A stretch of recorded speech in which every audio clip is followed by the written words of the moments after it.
Solo un brindis, dijo Román, mostrando una sonrisa perfecta que parecía ensayada.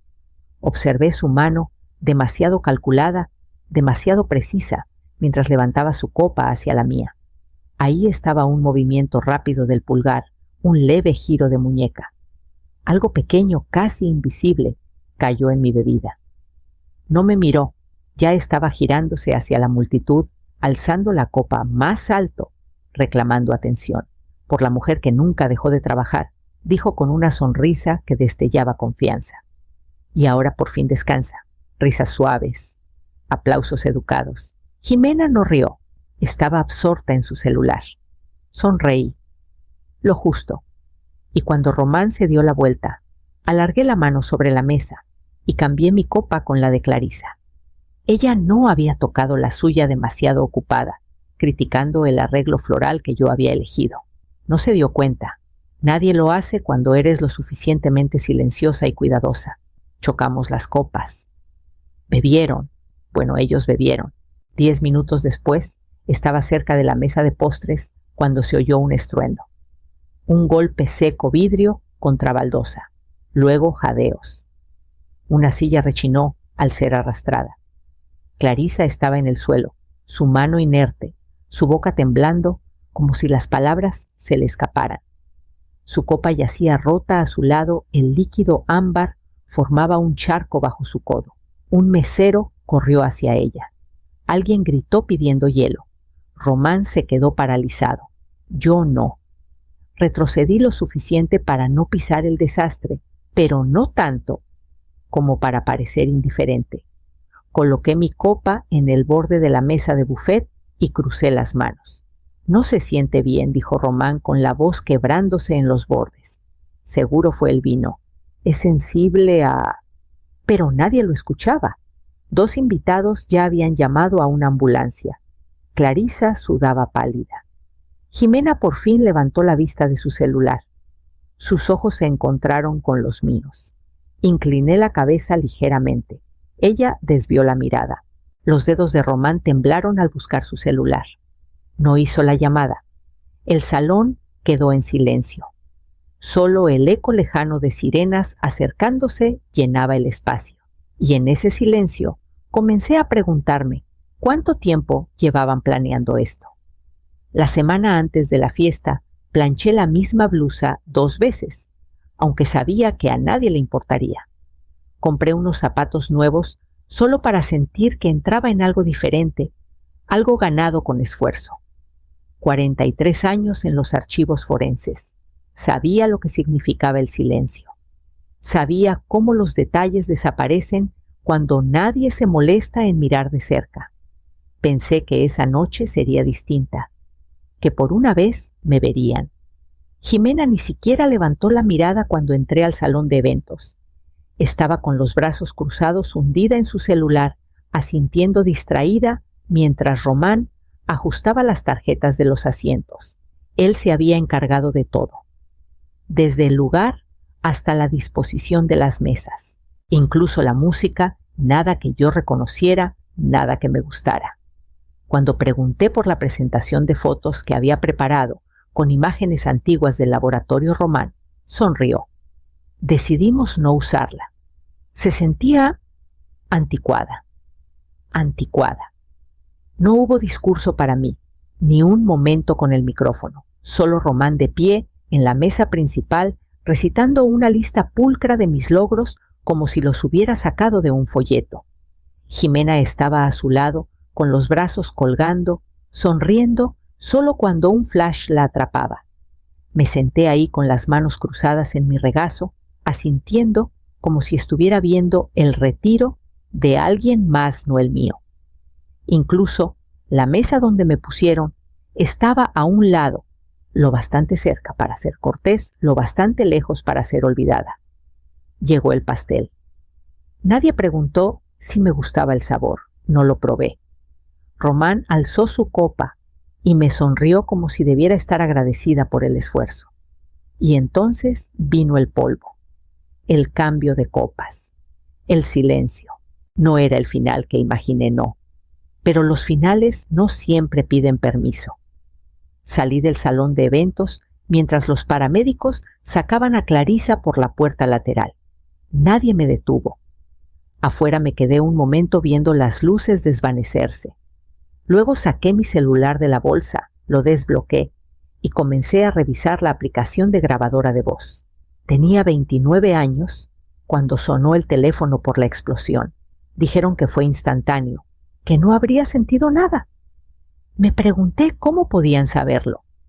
Recuerdo mirar la pared sobre la estufa, preguntándome si alguna vez volvería a cocinar para alguien más. Jimena tenía 4 años. No entendía la muerte, solo la ausencia. Durante semanas me preguntó dónde estaba su papá. Le conté la verdad en pedacitos lo bastante pequeños para que los tragara sin ahogarse. Tomé el primer trabajo que conseguí archivando registros municipales de día. Por las noches trabajaba en la recepción de una pequeña oficina de abogados, ordenando correo y cambiando cartuchos de tóner. Recortaba cupones, preparaba cada comida, me cortaba el pelo yo misma. Vendí el televisor. Más tarde vendí el anillo. Mi anillo de bodas, el de la banda fina, con 3 diamantitos que brillaban perfecto bajo la luz del sol. Pagó el curso de preparación para el examen de abogacía de Jimena. Ella lo aprobó a la primera. No volví a casarme. No porque no quisiera amor, sino porque no encontré a alguien que no me pidiera renunciar a la poca estructura que había construido. No necesitaba mucho. Solo ver a Jimena de pie en un juzgado, diciendo objeción con firmeza, haciendo lo que yo nunca tuve la oportunidad de hacer. Cuando se comprometió con Román, sonreí y les ofrecí la casa. Es demasiado grande para mí. Sola, dije, aunque yo misma había plantado cada flor de ese jardín.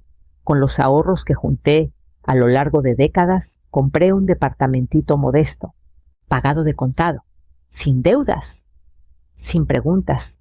En su boda me sentaron cerca del fondo. El número de la mesa no importaba. Estaba ahí para apoyarla. Siempre ahí. Solo la madre. Solo la sombra constante detrás de la que brillaba. Y aún así, de alguna manera no suficiente para protegerme de la traición. Esa noche, después de la fiesta, abrí el cajón donde Román había deslizado esa carpeta roja. La música se había detenido. Los invitados se habían ido. Solo quedaba el tintineo de los vasos y las voces apagadas del personal recogiendo las mesas. Salí al pasillo lateral más por instinto que por intención. Necesitaba distancia, silencio. Entonces lo escuché. La voz de Román, baja, pero urgente, se coló por la esquina como una amenaza sin rostro. Tú dijiste que la mantendría callada el tiempo suficiente para conseguir la firma, Sisió. Una pausa. Luego otra voz masculina irritada. ¿Tú la cambiaste? ¿Con quién, Román? Más cortante ahora.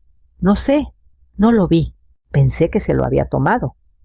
Contuve el aliento, pero no me moví.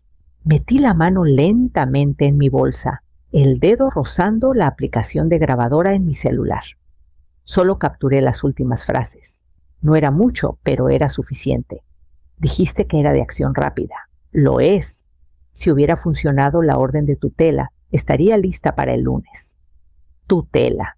Retrocedí mis pasos casi silenciosos sobre la alfombra. Mi pulso, sin embargo, retumbaba en mis oídos. Encontré un banco cerca de la salida y me senté aún, aferrando el celular. Abrí mis contactos y toqué el nombre de Hortensia. La pantalla parpadeó y el mensaje se envió. Audio adjunto. Respondió en minutos. Una sola palabra: recibido. Miré la alfombra hasta que el zumbido de la aspiradora del salón dejó de sonar. Hasta que pude levantarme sin temblar. Querían dejarme inconsciente. El tiempo suficiente para presentar una moción en la corte, para tomar el control de mis cuentas, mis decisiones, mi nombre. No lloré, no hablé. No, solo caminé de regreso a mi departamento y abrí la carpeta roja que Román había intentado deslizar en mi cajón el mes pasado. Sonrió entonces agitando la carpeta con despreocupación. No hay de qué preocuparse de veras. Solo son unos papeles de planificación patrimonial, dijo. Jimena ya revisó todo. Tu hija es una abogada brillante, ¿recuerdas? Lo hizo sonar como una cortesía, como si debiera sentirme orgullosa de que siquiera me incluyeran. Y no la había abierto, hasta ahora. Adentro, entre un membrete falso y un sello notarial forjado, había una copia de un poder notarial, con fecha para el lunes siguiente. Tomé la carpeta y tomé el teléfono. La carpeta estaba justo donde él la dejó, en el cajón del comedor, bajo los manteles que no había usado desde el Día de Muertos. Roja, sin etiqueta, demasiado delgada para ser inofensiva. La abrí lentamente, esperando folletos de herencias o tal vez información genérica sobre fideicomisos, pero lo que salió fue intencional. Estructurado. Un documento de poder notarial. Mi nombre. Mi firma. Excepto que yo nunca toqué esa pluma. La fecha estaba puesta para el lunes, 2 días después de la fiesta. Los testigos en blanco, el sello notarial falso. Pasé los dedos por el papel y solo sentí un calor subiendo por mi nuca. Debajo había varios correos impresos. No creo que él quisiera dejarlos ahí. El asunto del primero plan de liquidez para el retiro. Borrador de presentación. El cuerpo detallaba la propuesta de Román para los inversionistas 50 millones de pesos en activos líquidos respaldados por pensiones gubernamentales heredadas y ahorros privados de la pareja principal de la familia. Describió el trabajo de mi vida como si fuera una máquina tragamonedas, lista para soltar el premio. Incluso había una lista de viñetas con el cronograma: asegurar el poder notarial, transferir activos tras la firma, anunciar la sociedad con una narrativa de inversionista mayor. Narrativa, eso era yo para él. Una historia, un discurso. Me senté en la mesa por un largo rato, sosteniendo el papel en una mano y el vaso de agua que olvidé haber servido en la otra. La luz de la cocina zumbaba débilmente sobre mí. En algún punto entre los correos adjuntos y la firma falsa dejé de sentir dolor.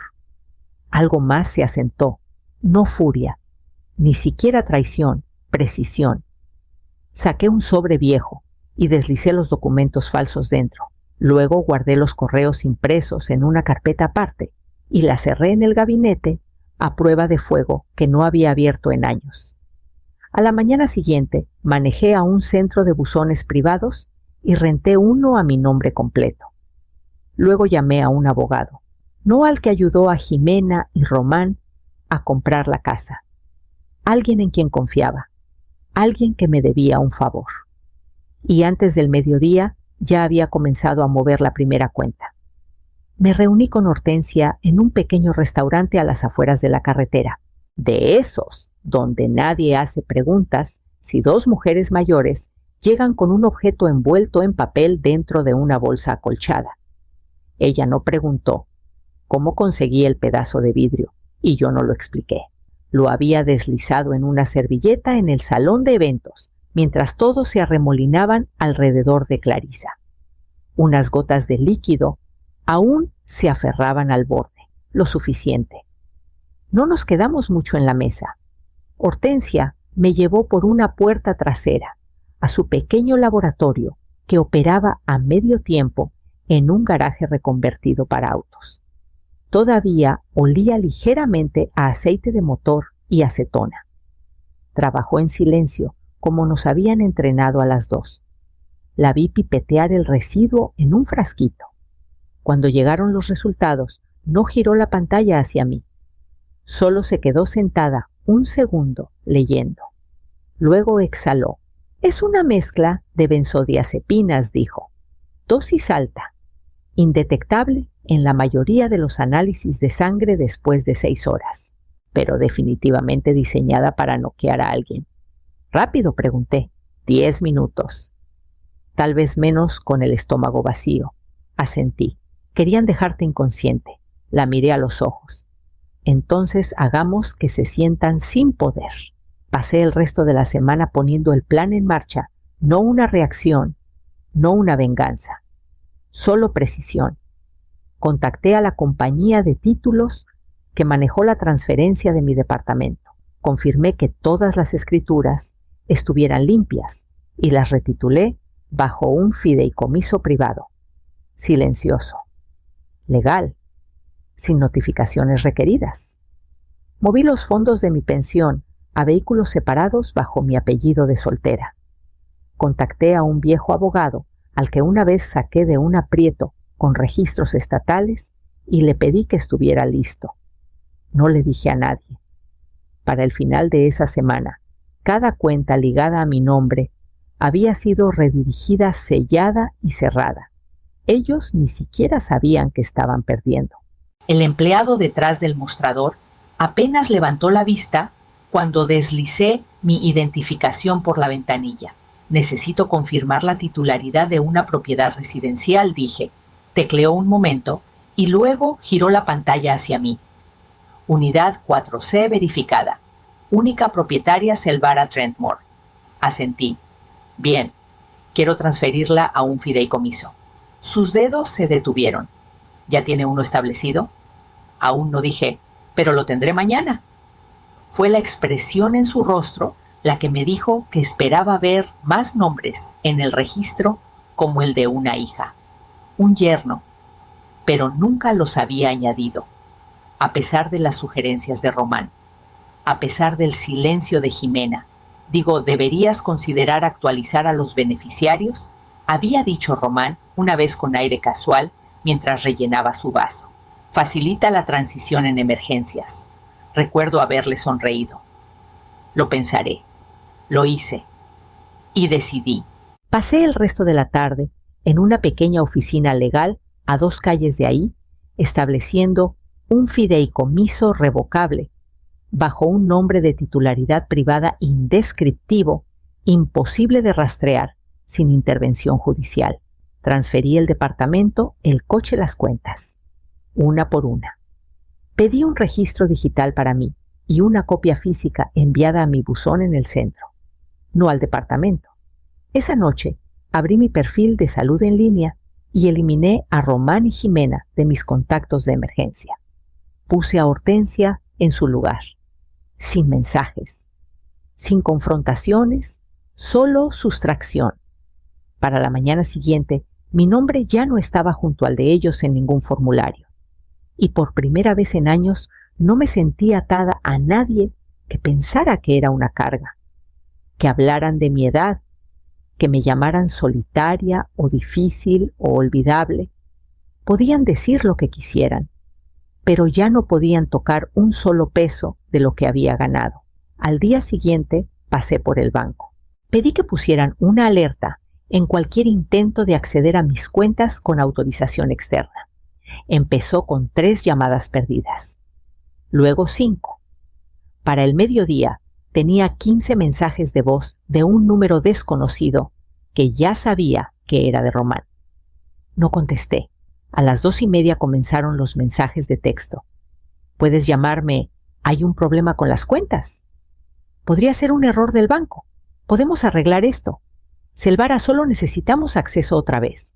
No respondí. Me senté en mi sala con un vaso de agua y vi el sol arrastrarse por el suelo. A las 5:12 de la tarde hubo un golpe seco en mi puerta, sin timbre, solo puños. Abrí y encontré a Jimena parada tiesa como poste. Congelaste las cuentas, dijo. No era una pregunta. No respondí. Su voz se alzó. ¿Por qué lo hiciste? Estábamos manejando todo por ti. Román lo tenía controlado. Retrocedí un paso y dejé la puerta más abierta. Pasa si vienes a hablar. No se movió. Estás cometiendo un error. Esto afecta tu atención médica, tu vivienda, tu futuro. ¿Mi futuro?, pregunté. ¿O la presentación de inversionistas de tu esposo? Ella retrocedió un poco. Caminé a la mesa y coloqué una copia del poder notarial falso. Junto a él, los correos impresos. Te sentaste junto a un hombre que intentó borrar el consentimiento de tu madre, dije. Tú lo llamaste manejo. Él lo llamó liquidación.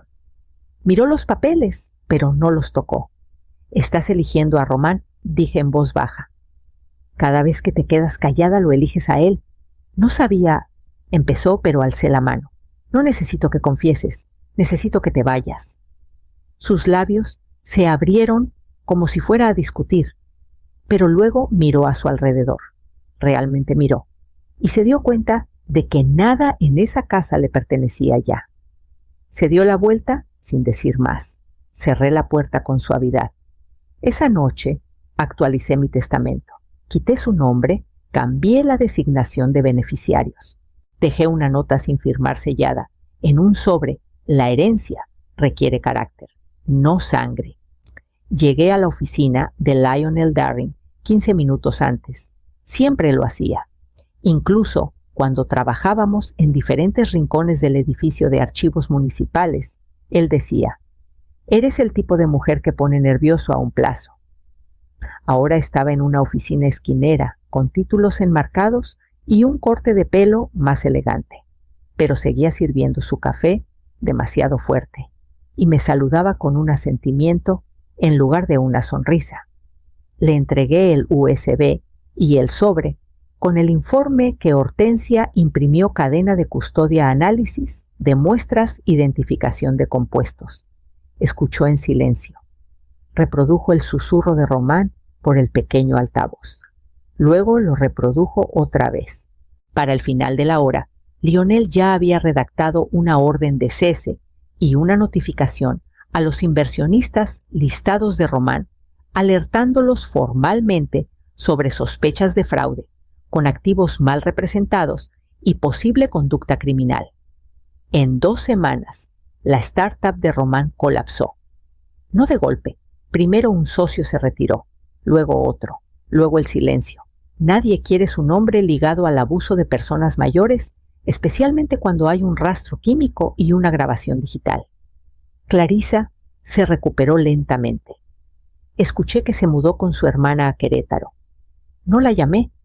Jimena presentó una moción en la corte testamentaria alegando contribuciones familiares e influencia indebida.